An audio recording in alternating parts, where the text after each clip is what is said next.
अयोध्येमध्ये नव्हते. काही दिवसानं भरतजी अयोध्येमध्ये आले ना आताच रामचंद्र प्रभू वनवासात गेले ही बातमी कळाली. मी माझ्या रामाला परत आणतो म्हणून तो वनवासामध्ये अरण्याच्या रस्त्यानं आला आणि त्या चित्रकूट पर्वतावर यांची आणि रामाची भेट झाली. रामाला परत देण्यासाठी तुम्ही आलते, राम परत आले नाही. तुमचं रामानं समाधान केले, तुम्ही परत गेला आणि इकडे राम पुढे गेला, कसा गेला, कुठे गेला, कुणाला भेटला, काय काय केला सगळं सांगतो ऐका. घेऊन अगतिची भेटी सांगून गुह्य गोष्टी शरभंग ऋषी जगजेठी उठा उठी उधरीला. रामचंद्र पुढे गेले, अगस्त्य मुनीची भेट घेतली, गोपनीय चर्चा केली. अगस्त्य मुनी बरोबर चर्चा केली, गोपनीय काय केली माहित नाही, माग काय केलं, पुढे काय करायचं याच्याबद्दल चर्चा केली असावी. शरभंग ऋषीची भेट झाली, शरभंग ऋषीचा प्रभू रामचंद्राने उद्धार केला. राम पुढे निघाले, हे नंदीग्रामाच्या ठिकाणी हनुमानजी भरताना सांगू लागलेले आहे. येवोनी आडवा सीता उचलो घेते धवा रामे करोनिया बाण लावा महाबाहू मारी. या दंडकारण्यामध्ये प्रवेश केल्याच्या नंतर समोरच्या बाजूला लक्ष्मणजी, प्रभू रामचंद्र मधल्या बाजूला लक्ष्मण आणि पाठीमागच्या बाजूला आईसाहेब सीता चालायच्या. हे असं वाटणं चालत असताना विराट नावाचा एक राक्षस आडवा आला आणि त्याने सीतेचं अपहरण करण्याचा प्रयत्न करू लागला. अपहरण करणे म्हणजे पळवून नेण्याचा प्रयत्न करू लागला. ते रामानं बघितलं, एकाच बाणाला विराधाचा काटा काढला. राम पुढे निघाले, जटायुची सख्य पडले येवोनी पंचवटी सै राहिले आश्रम मनोरम रचिले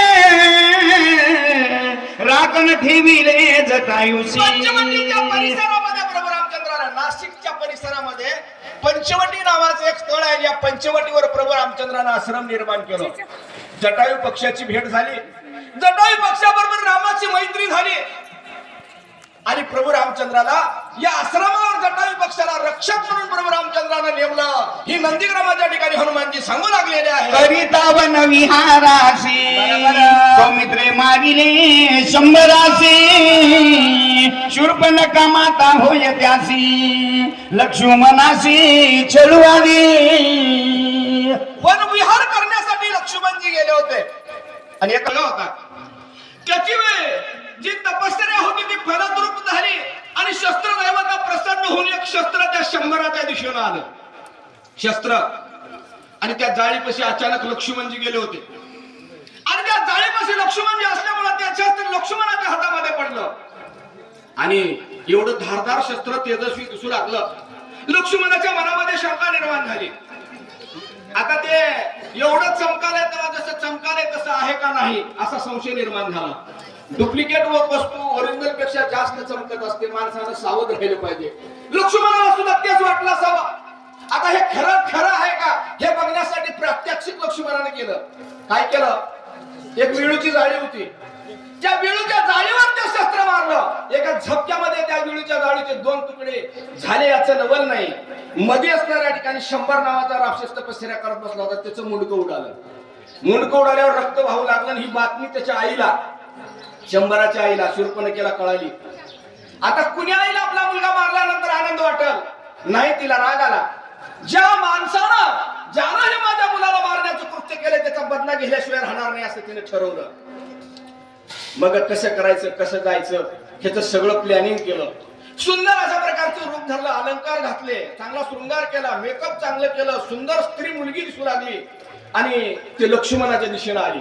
लक्ष्मणाला म्हणू लागली, लक्ष्मणजी 14 वर्षाच्या वनवास राम आणि सीता दोघे एकत्र आले वनवासासाठी, तुम्ही मात्र एकटे आहात. मग लक्ष्मणाने विचारलं, हे सगळ्या भानगडीहून तुला काय करायचे? तसं नाही म्हणले, तुम्ही मी जर लग्न केलो, मी जर तुमच्या बरोबर लग्न केले तर तसे जे दोघं कसे राहणार तसं आनंदाने आपल्या दोघांना सुद्धा उर्वरित वनवास काढता येईल. लक्ष्मणाने विचार केला, एखाद्या वाटेनं चाललेल्या परपुरुषाला जर एखादी मुलगी तुझ्या बरोबर लग्न करतो म्हणत असलं तर तिचं खानदान चांगलं नाही असं ओळखलं लक्ष्मणाने. चांगल्या खानदानाची नाही, हिला बोलत बसणार नाही अर्थ नाही.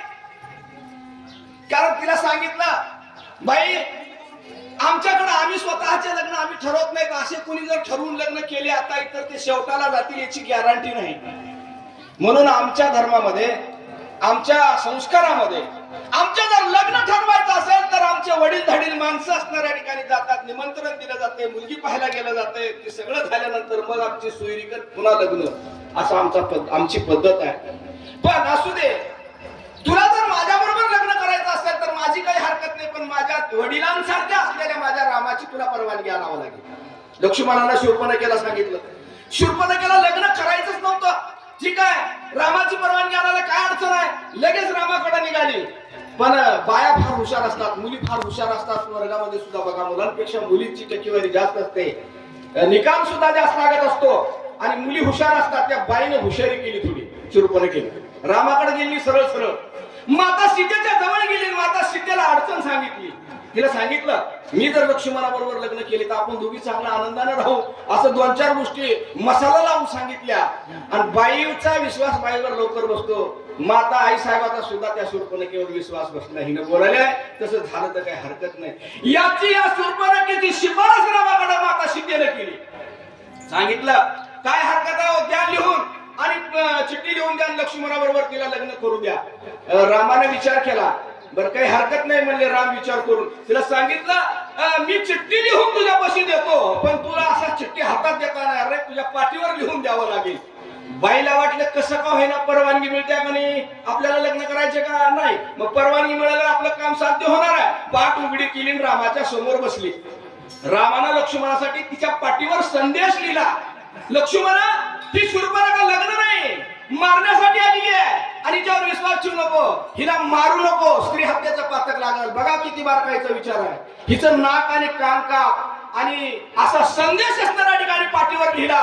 बाई लक्ष्मणाच्या जवळ आली, लक्ष्मणानं तो संदेश वाचला. काय केलं, मित्र केले विंदान सलग छेदिले ना कका, तुझ्या नाम गेली शरण राम लक्ष्मण मारामया. झपक्यात नाक आणि कान असणाऱ्या ठिकाणी केलं. आता बाई वक्ती झाली, नक्की झाली. वक्त माणूस एकटं कधीच मरत नाही, तुम्हाला सांगतो. घर दुसरं त्रिसरा हे सगळे घेऊन मरणार आहे. गावात सुद्धा बघा, गावाला नको हो एखादी माणूस रोज 4 वाजता गावात निटून ये, सगळं गाव कटाळाव, भावकी कटाळाव, त्याचे मायबाप, लेकरं, बायको सगळे कटाळून जावं, ती मरत नाही. आणि मेलं की एकटं मरत नाही. बघा, कुठं तर कार्यक्रमाला गावातली सगळी जीभ भरून घेऊन जाते, आणि सगळे आखी झिपच्या झिपच घेऊन जाते. हे वक्त्याचं आहे. आता तसंच झालंय. आता ही 14,003 जणाला म्हणजे खर दुष्यंत त्रिशरा याला शरण गेली आहे, ह्याला सगळं सांगितले हकीकत. आता टीव्ही येडे, ह्या येड्यावर विश्वास ठेवले निघाले. कसं झालं, 14 जोगन त्रिशरा आणि खर दूषण, श्रीराम लक्ष्मी आपण दारुण रण करू आले. रामाबरोबर युद्ध करण्यासाठी आले. रामानं त्यांचं काम तमाम केलं. कसं केलं, एकलेनी रामे आपला न लागता क्षण, मुक्त करुणी जनता